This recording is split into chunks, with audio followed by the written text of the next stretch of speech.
नमस्कार दोस्तों, करियर की बात यूट्यूब चैनल में आपका स्वागत है। तो आज एक बहुत ही बम्पर वैकेंसी आई है। यहाँ दोस्तों पूरे यूट्यूब पे ये चीज़ फैल चुकी है और हाँ, अब ये नोटिफिकेशन आ भी चुका है। कल इसके बारे में बातें चल रही थी और आज ये बात शॉर्ट कंफर्म हो चुकी है कि ये वैकेंसी आ गई है। कोल इंडिया लिमिटेड, जी हाँ दोस्तों, इलेक्ट्रिकल, मैकेनिकल, सिविल से आप बिलोंग करते हैं तो कोल इंडिया के अंदर बम्पर वैकेंसी यहाँ पे देखने को मिली है, स्पेशली इलेक्ट्रिकल ब्रांच में। तो कोल इंडिया के अंदर जो वैकेंसी है उसके बारे में हम यहाँ बात करने वाले हैं। Recruitment of management trainee in Coal India. तो सबसे पहले बात कर देते हैं कि अभी कुछ टाइम पहले तक कोल इंडिया की जो सब्सिडरी कंपनीज थी, जैसे MCL हो गया, महानदी कोलफील्ड्स, तो उसके अंदर वैकेंसी आई थी। लेकिन अब सबके पापा जी जो कि है कोल इंडिया लिमिटेड, उसके अंदर भी वैकेंसी आ चुकी है, जो कि एक महारत्ना कंपनी है। इसके अंदर वैकेंसी है, ये मैनेजमेंट ट्रेनिंग की वैकेंसी है। और यहाँ पर इसका मतलब जो इसेंशियल क्वालिफिकेशन है वो क्या है, वो है बीटेक। अगर आपने बीटेक किया हुआ है तो फिर आप इसके लिए एलिजिबल हो जाएंगे। नीचे की तरफ चलते हैं और देखते हैं क्या क्या इस पूरे नोटिफिकेशन में। इस वीडियो को पूरा देखना और अगर वीडियो पसंद है तो लाइक ज़रूर कर देना। तो चलते हैं आगे की तरफ और भी क्या होने वाला है। इस पूरी मैनेजमेंट ट्रेनिंग E1 इसकी पोस्ट होने वाली है। कब से फॉर्म भरने शुरू होंगे? 12/5/2026 से फॉर्म भरने शुरू होंगे। 11/6/2026 तक फॉर्म भरे जाएंगे। 12/5 से लेके 11/6 तक फॉर्म भरे जाएंगे। Date of computer based test अभी इन्होंने नहीं बताई है, आगे जाके आपको ये बता देंगे। नीचे की तरफ चलते हैं। कोल इंडिया, अगर आपको इस वेबसाइट और ये या फिर इस नोटिफिकेशन को देखना है तो www.coalindia.in के ऊपर जाकर आप उसको देख सकते हैं।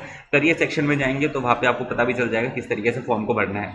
कौन कौन सी वैकेंसीज है? सबसे पहले तो सिविल ब्रांच की वैकेंसी है, इलेक्ट्रिकल की वैकेंसी है और मैकेनिकल की वैकेंसी है और सिस्टम की वैकेंसी है। इस सिविल, इलेक्ट्रिकल, मैकेनिकल तो नाम से पता चल रहा है कि कौन कौन सी ब्रांचेज है। मिनिमम 60% मार्क्स आपके बीटेक में होने चाहिए। सिस्टम वो स्टूडेंट है जो कि जिन्होंने कंप्यूटर साइंस या कंप्यूटर साइंस इंजीनियरिंग से बीटेक करी है, तो वो सिस्टम वाली जॉब के लिए एलिजिबल होंगे। ENT आपके इलेक्ट्रॉनिक्स वाले बच्चे हैं। जियोलॉजी में MSc या MTech आपको जियोलॉजी में करनी है। तो ये मेजर जो वैकेंसीज़ है वो सिविल, इलेक्ट्रिकल, मैकेनिकल, सिस्टम और ENT की है। तो ये मेजर हमारी ब्रांचेज होती है, उन सभी की यहाँ पे वैकेंसी देखने को मिली हुई है और काफ़ी बम्पर वैकेंसी देखने को मिली है। आगे की तरफ चलते हैं और देखते हैं क्या क्या इंपॉर्टेंट चीज़ें हैं इस पूरे के पूरे नोटिफिकेशन में।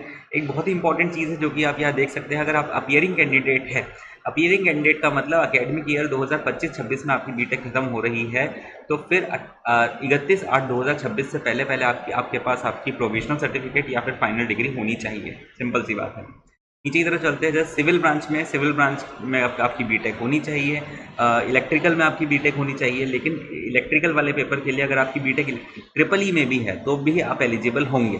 ट्रिपल ई मतलब इलेक्ट्रिकल एंड इलेक्ट्रॉनिक्स इंजीनियरिंग में अगर आपकी बीटेक है तो फिर आप एलिजिबल होंगे। जैसे मैकेनिकल वाले बच्चे तो एलिजिबल है ही है, लेकिन माइनिंग मशीनरी वाले बच्चे भी एलिजिबल हैं यहाँ पे। इलेक्ट्रॉनिक्स एंड कम्युनिकेशन वाली सीट के लिए electronics and communication, electronics and telecommunication, electronics and instrumentation वाले बच्चे यहाँ पे एलिजिबल होंगे। इंडस्ट्रियल में ये सारी चीज़ें यहाँ पे लिखी हुई है, ये ब्रांच वाले बच्चे यहाँ पे इंडस्ट्रियल में एलिजिबल होंगे। जैसे प्रोडक्शन इंजीनियरिंग वाले इंडस्ट्रियल में एलिजिबल होंगे। नीचे की तरफ चलते हैं तो सिविल में टोटल नंबर ऑफ वैकेंसीज है दोस्तों 178। Total vacancies in civil branch is 178, जिसमें से 174 फ्रेश वैकेंसीज है। इलेक्ट्रिकल के अंदर टोटल नंबर ऑफ वैकेंसी है 221, जो कि सारी ही फ्रेश वैकेंसीज है। मैकेनिकल में टोटल नंबर ऑफ वैकेंसी है 145। सिस्टम जो कि कंप्यूटर साइंस वाला और IT वाला है, इसके अंदर टोटल वैकेंसी है 43।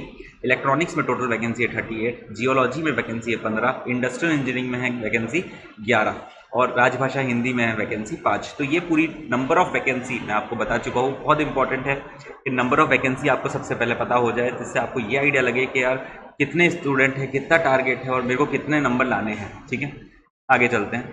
तो ये तो हो गया आपके नंबर ऑफ वैकेंसीज़ की बात। आगे तरफ चलते हैं नीचे की तरफ। सिलेक्शन प्रोसेस कैसे होगा भाई? यहाँ पर होगा एक online test, CBT, computer based test यहाँ पे होने वाला है। Computer based test completely purely provisional होगा और उसके आधार के ऊपर बच्चों को यहाँ पे बुलाया जाएगा और उसके बाद यहाँ पे उनका आंकलन किया जाएगा। टेस्ट सिटीज़ पूरे इंडिया में होगी, लगभग उसकी चिंता की बात ही नहीं है। कंप्यूटर बेस्ड टेस्ट जो आपका है, ये 2 पेपर इसमें होंगे। टोटल 3 घंटे का ये पेपर होगा, जो 2 घंटे में होगा। उसके अंदर 2 पेपर होंगे। पहला पेपर होगा आपका नॉन टेक्निकल का, इसमें knowledge, general knowledge, general awareness, reasoning, numerical ability, general English, इसका पेपर होगा।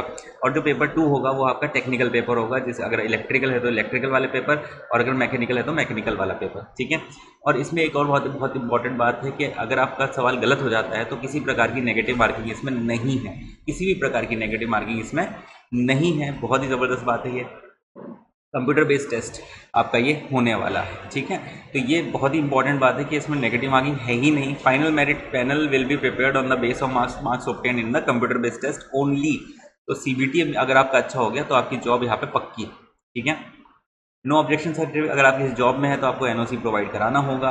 एप्लीकेशन फीस 1000 रुपीज़ की फीस है और 18% जीएसटी है, ये आप देख लीजिएगा। अपर एज लिमिट तो 30 अप्रैल 2026 से पहले आपकी एज 30 साल से ऊपर नहीं होनी चाहिए। 30 अप्रैल 2026 से पहले आपकी एज 30 साल से ऊपर नहीं होनी चाहिए, ये आप देख लीजिएगा, ठीक है।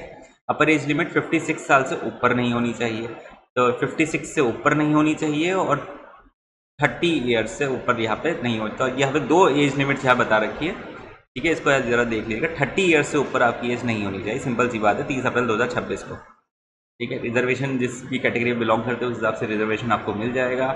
I think this is it, mostly चीज़ें मैंने कवर कर ली हैं। हाँ बिल्कुल, 2026-27 ठीक है।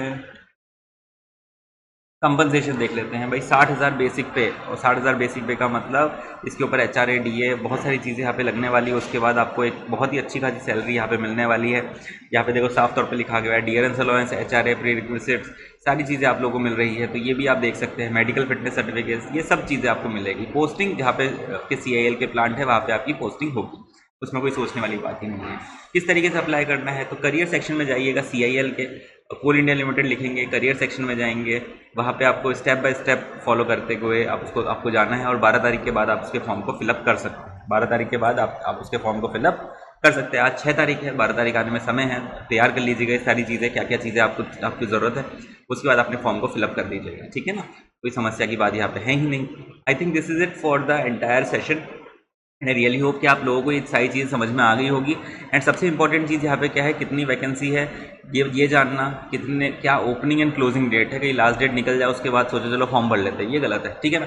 तो पहले ही फॉर्म भर लेना है। तो ये चीज़ें आपको लोगों को देखनी है and this is a very good opportunity आप लोगों के लिए। अगर तुम इसके बारे में तैयारी करना चाहते हो और गाइडेंस चाहते हो कि किस तरीके से तैयारी करनी है, तो हमारे चैनल पे एक टेलीग्राम लिंक दिया हुआ है आप लोगों को, उस पर क्लिक करके आप सीधे मुझसे बात कर सकते हो और मुझसे गाइडेंस ले सकते हैं कि किस तरीके से आप लोगों को इसकी तैयारी करनी चाहिए। मैं मिलता हूँ तुमसे अगले वीडियो में, तब तक के लिए अपना ध्यान रखना। Thank you so much.